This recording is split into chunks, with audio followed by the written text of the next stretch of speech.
Thank you so much. Do I need this any closer to me, or would this be good enough? Will you be able to hear me? Move that mic a little closer. Maybe I can do that.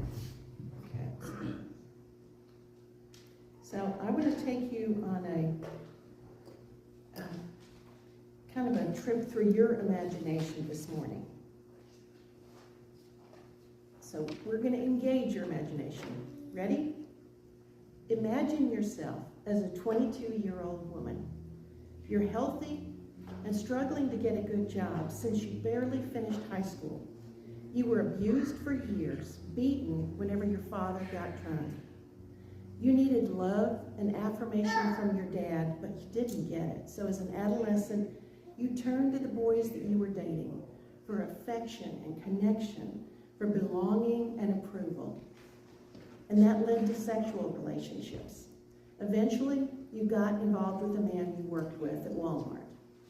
He told you what you needed to hear, that you were beautiful, that you were strong, and how very, very much he loved you. That lasted for a while, and you were swept up in the romance of it all, until you found out you were pregnant. You loved him, so you gave yourself to him, trusting his words of love. But when he found out that you were pregnant, his words changed. He wasn't warm and loving anymore. Instead, he was angry, blaming you for letting it happen and vowing to leave you if you had the baby. He wasn't about to support you, to pay child support, and maybe it wasn't even his baby, he said. You were heartbroken, crying day and night, night and day. Then someone at work who heard you were pregnant asked you what you were going to do about your pregnancy. That you had options was not something you'd ever really considered until that moment. Suddenly, the possibility of an abortion was in the picture.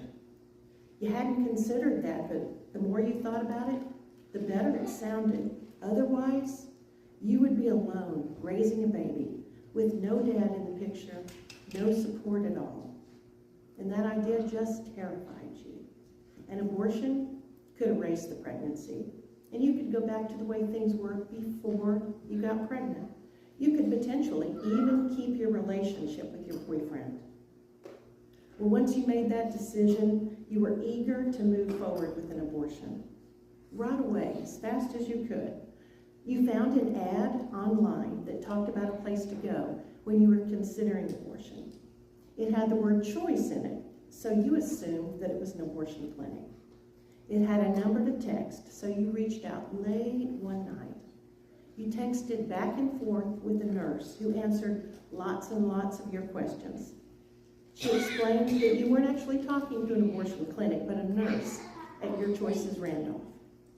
The nurse kindly explained that they didn't provide abortions, but they could give you a free ultrasound so you would know exactly how far along you were. Plus, you could talk to a registered nurse who would answer any of your questions about chemical abortion, which is abortion by pill, and surgical abortion. And the best news, they could see you the very next day. So you came to your appointment a bit jumpy and panicky. Every part of you wanted to get this over with and just go back to life before your pregnancy. But from the moment you walked into the center, your nerves started to just settle down. The woman who greeted you was warm and sensitive, understanding that you were in a very emotional place. Pardon me? She gave you a ginger ale and a genuine smile and really made you begin to feel relaxed. Maybe, just maybe, everything would be okay. The way the center looked and felt caused you to just release the tension in your shoulders. You took the first deep breath you had taken in days. A few short minutes later, you were greeted by a woman trained to understand exactly what you were going through. She was trained to understand trauma and the panic that you were feeling. She took you to a room that was decorated in soft pastel colors designed to lower your stress level and create a relaxing and safe environment for you to just settle down and talk about your situation. You told her what was going on and you cried. and she gently asked questions to better understand your needs. She seemed to care for you and genuinely understand how you were feeling, and she did not judge you for considering an abortion. Telling her about your panic and just how it seemed to have absolutely no solution kind of calmed you down. Her reaction helped to ease your fight or flight response and helped you to breathe deeply and feel more empowered to deal with your life. Oh, how wonderful it felt to be able to talk about your thoughts and your fears, everything going through your head, and to feel heard, really, really heard. Next, the two of you met with an RN trained to do ultrasounds. She talked about the types of abortion, what it is and what it isn't, and the risks to you. You'd never even heard about the risks she mentioned, or even all the details about the two different types of abortion. None of that was online on the social media sites that you scoured for hours before coming to the center. You were shocked to hear about the dangers of the abortion pill. It's really several pills, and it's much less safe than your friends told you it was. You never knew that you could order it online from other countries that sell it cheaper, but that it could be deadly since there are absolutely no controls about what is in that product. They can put anything in it, market it overseas, and call it the abortion pill. After the nurse took your medical history and determined that you were a good candidate for ultrasound, you went into the ultrasound suite. Soft music was playing in the background, the lights were low, and the room almost felt like a spa, if only you were there for a massage. Once the nurse got all the measurements of your baby that she needed for review by the medical director, she began to tell you what she was seeing, to gently explain what she was viewing. Your baby was 10 weeks old, with all the DNA it would ever have. Eye color, hair color, personality, likes, dislikes, all were determined already. All were there in your baby, even at 10 weeks. The biggest impact on you was watching your baby move around on the screen like she was exercising. And when you heard her heartbeat, you cried. This wasn't something you could erase with an abortion. Knowing the truth, you would never be the same, whatever you decided to do. But how could you reject the idea of an abortion? A baby would change everything for you. How could you get childcare? How could you even afford it on the job you had? And how in the world could you do this all by yourself? You'd never even babysat, so you had no clue how to take care of a baby. You hadn't even changed a diaper.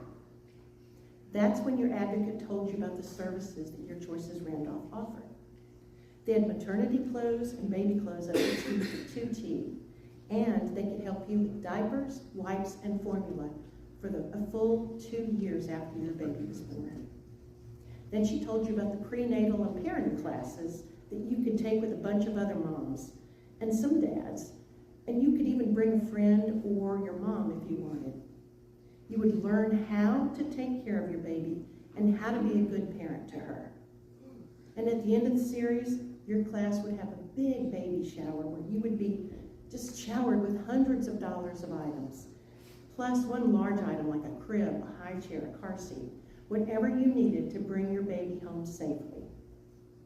And the best thing of all was that everything the center did, every last thing, was free. Absolutely no cost to you. Not only that, but your advocate explained a bit about the Circle of Care program. YCR could help you find a better job to be able to provide for you and your child better, get better housing, and even fix that car of yours that was just one break away from putting you on feet. You'd be able to get to another job with dependable transportation through their help. She said the goal is to help women just like you who need a little help to be successful, self-sufficient, thriving moms.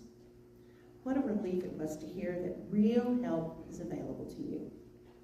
She reminded you you don't have to walk through your pregnancy alone because she would be with you, checking on you and calling to pray for you, providing a listening ear when you needed it.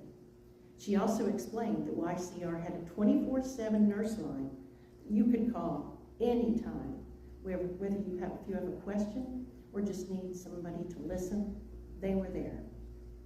So before you left your appointment, you made an appointment to meet with the Circle of Care coordinator. Together, you would create a plan to help you reach your goals, and she would hold you accountable for those goals. Week by week, you would meet with her, and week by week, you would make progress towards your goals. Over the months that followed, you got to know your advocate more and more as she called to check on you and she prayed with you over the phone whenever you needed it. The prenatal and parenting classes were amazing, and you learned so much about healthy parenting. Beginning to erase the parenting trauma that you had experienced with your own parents and begin to lay down new patterns of how to parent. You felt confident that you could parent your child with the help that YCR offered. Well, it's been 10 months now since you first came to the center, and your life has changed dramatically. You have a car you can trust, you're doing dental hygienist training at RCC, and you are the proud mama of a 3-month-old little girl. You see the women at YCR when you come by to pick up diapers and wipes, and they never fail to pray with you about whatever is on your mind that day. They provide encouragement, godly wisdom, and lots of grace. Of course, this story is not about you, but it is about a real client at YCR. Her story is a common one. Many, or even most of our clients, have trauma in their background, making it critical that our staff are trained to detect trafficking victims, domestic abuse, abandonment situations, and mental health issues that our clients deal with. We have relationships with crisis centers, human trafficking organizations, and Christian therapists to whom we can refer our clients when we feel like it's necessary. I want to mention some of the aspects of our client's story that illustrate our services. First, you heard about the trauma that our client had experienced. 57% of women who seek an abortion have had a trauma within the last year, some kind of traumatic event. Because of this, our advocates and staff are trained to recognize and address the trauma. There are small things we do to help soothe that panic and fight or flight response that many of our clients feel. From having chocolates in the room where our clients can just hold them and do something with their hands, those things kind of help them relax. Second, our client found us through advertising. Our advertising lets women know that we don't provide abortions, but it limits information about our classes, our other services and resources, and our Christ-focused approach to ministry. Because years of research tells us that women who are considering an abortion are afraid of faith-based organizations, as they're concerned that they'll be pressured into a decision.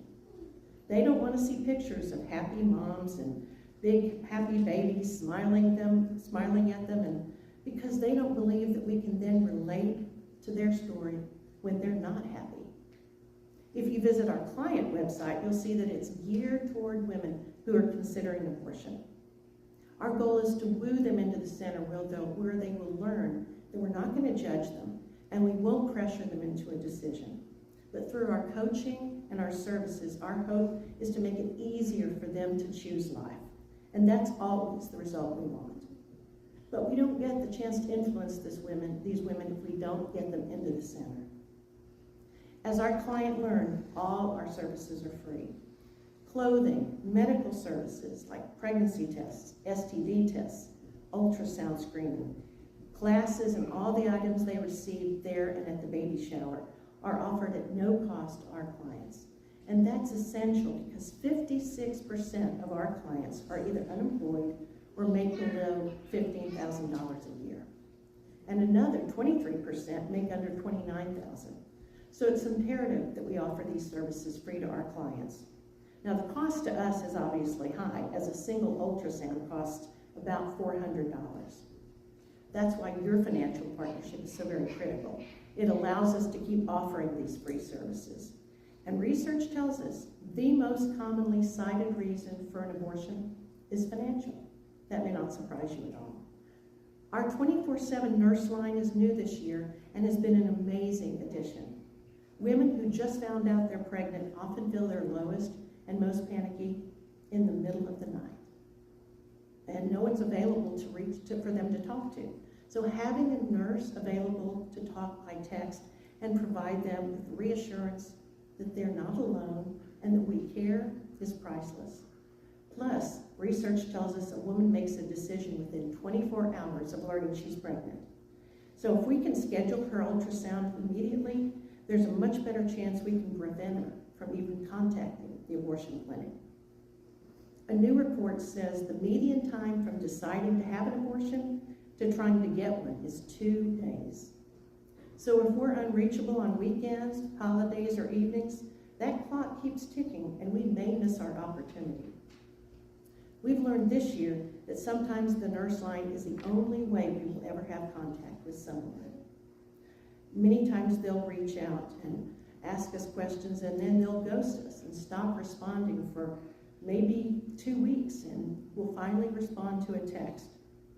With this tool, we're able to send them videos and graphics by text to educate her on the types of abortion, other options beside abortion, and what to know before she schedules one. We'll never see a majority of these women, but we know we're reaching them. Between these women and the ones that we do schedule, our staff and nurses interacted with 480 women via text last year. And I knew that was going to happen.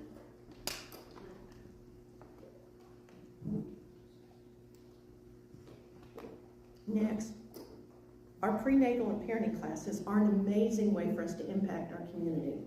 We hear from many of the participants that they don't want to parent like they were parented, but they really don't know what to replace it with. When we provide education and role models of healthy, godly parents, we're breaking cycles of abuse and poor parenting, and that can change our county for the better. For most of our clients, the baby shower that we provide for them is the only baby shower they'll have.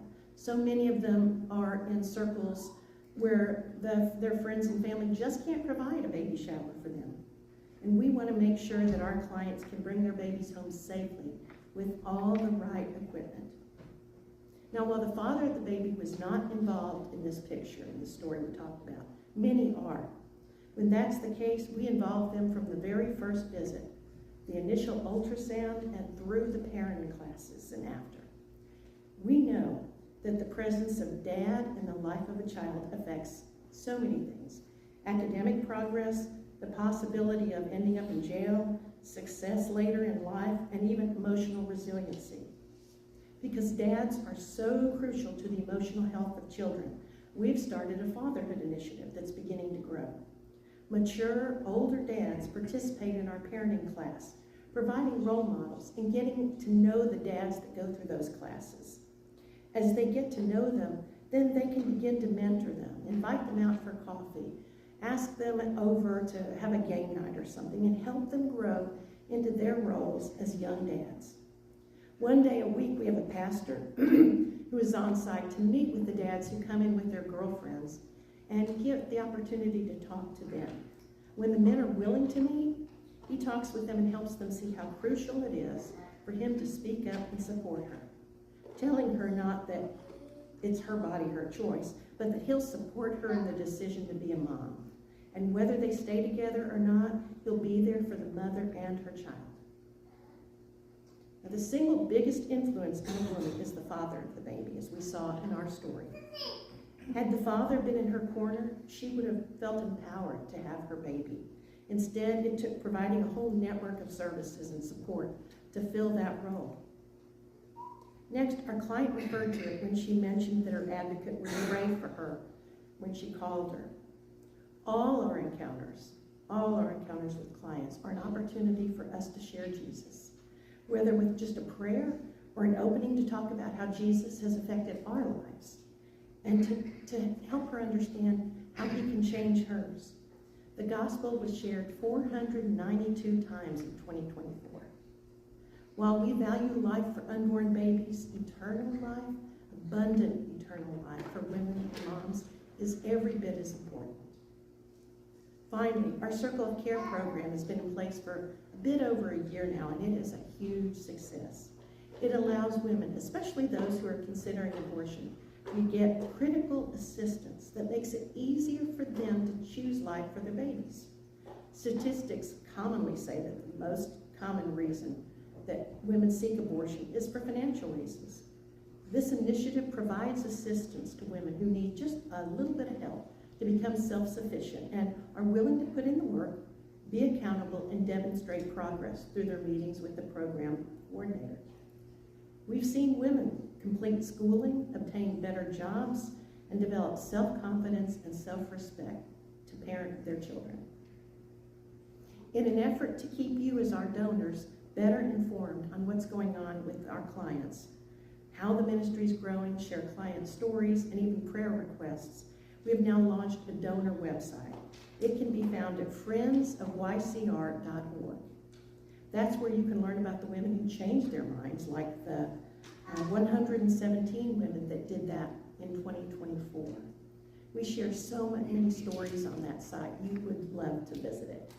We're excited that we can offer this now to you. Now, as you heard in the client story, many people touched her life. From the advocate who sat with her in the room, to the receptionist who greeted her at the door, even to the nurse who did her ultrasound. Those are all positions a volunteer can fill.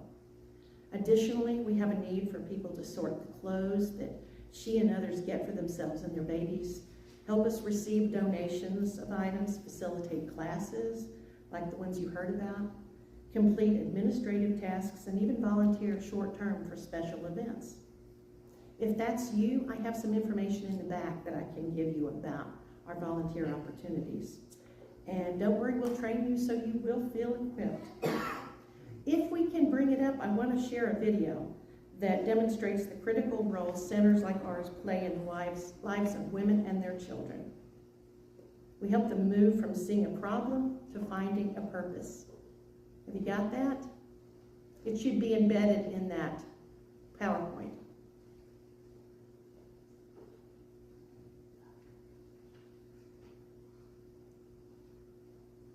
That's the one.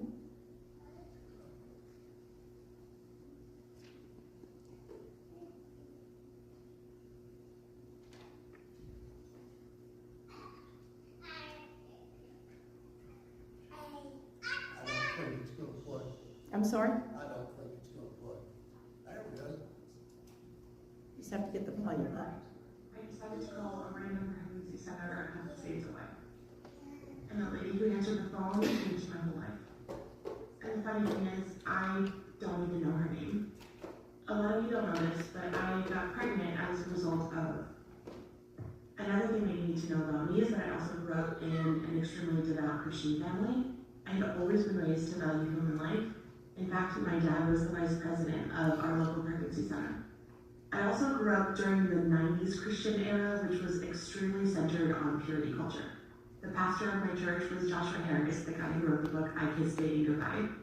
And I had promised that I was going to save my first kiss for my wedding day. I know.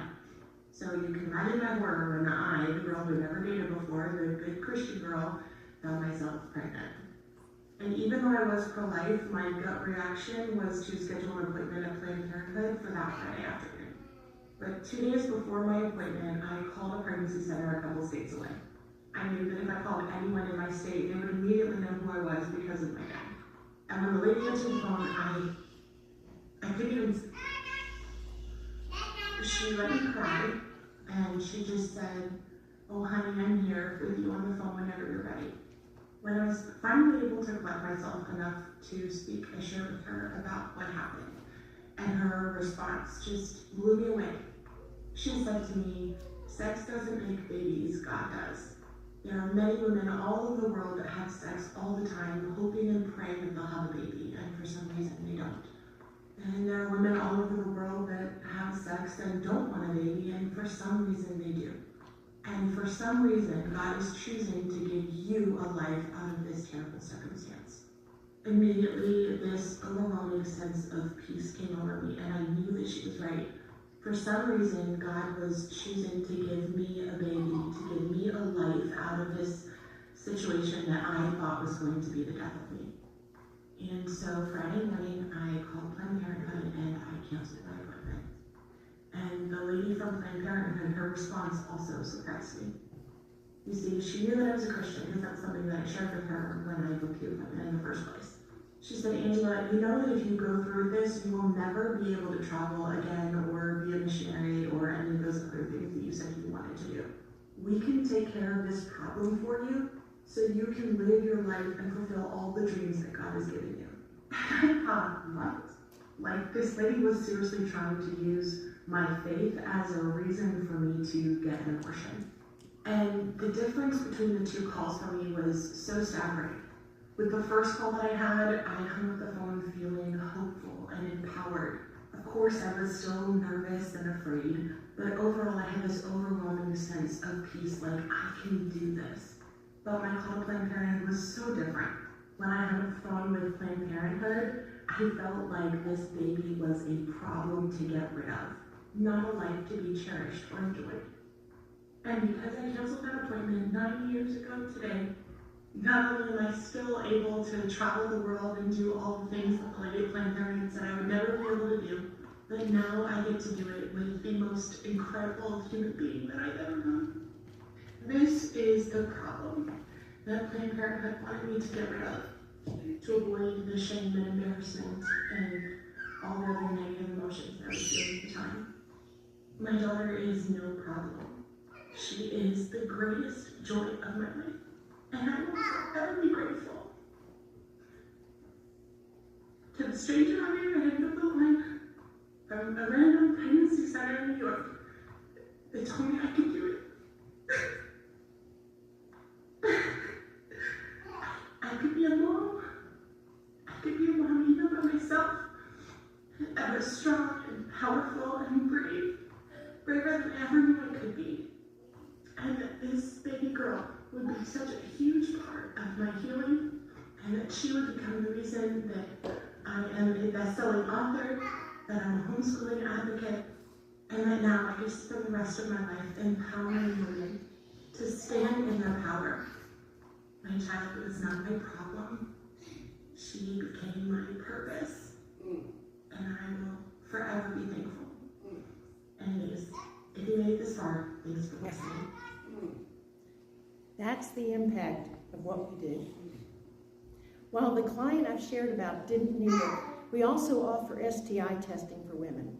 We test for the two most common STIs, knowing that if one of those is positive, they should get tested for the rest of them. Now, the clients we see for this are much more diverse in lifestyle and marital status. Some of them are women who are married, but just learned a spouse cheated on them. And the best thing about our STI testing isn't providing these tests to make sure that she doesn't permanently harm her baby. The very best part of that is the conversations we get to have with these women. Because so many women are looking for love in all the wrong places. So many women are trying to meet needs sexually that really aren't sexual needs. They long for belonging and love and acceptance and connection. And they resort to sex to get those things, but it just doesn't work. Plus, it also results in STIs or an unplanned pregnancy. So through diving into the causes of their behavior, we often see women change their behavior and choose a different way to find connection and relationship. 1 in 4 women will have an abortion by the time she's 45, and 1 in 5 in the church. 24% of them will have more than one. Over 1 million women in North Carolina alone have had an abortion since 1973 and may be struggling with the fallout of that decision. That is so many women.